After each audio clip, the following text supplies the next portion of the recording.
Well, how is your client? Thank you for asking, Piers.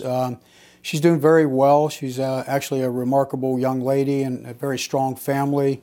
She's gone back to school. She's been engaging in the fall activities, a team sport.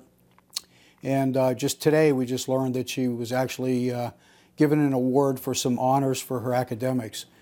It's been tough. It's difficult. You can imagine going through this, and all the publicity also has had a drastic effect upon the family, but it's actually brought them probably closer together. They're finding strength in each other right now, and they're trying to move on and hoping to conclude this thing sooner than later also.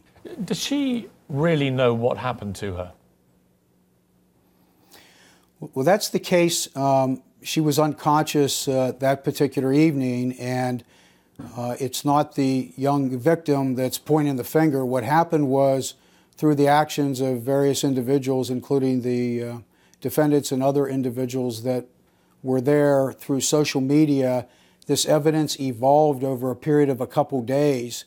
And so her learning process and her family's process took time, and it evolved to the point that the authorities then, based on that information, made the allegations and the charges against the individual defendants right now.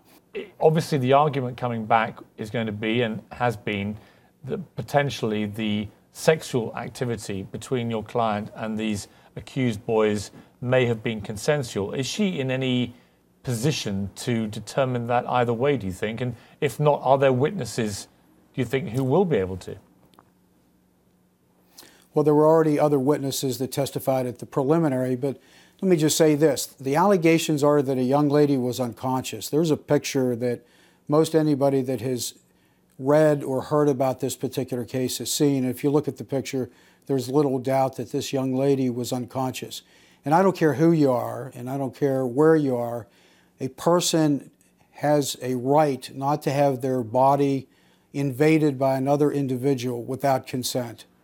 That's just wrong. And in this particular case, she was unconscious, and there can be no consent. There can't be assumed consent with this particular girl, with the state that she was in. And that's what this was about.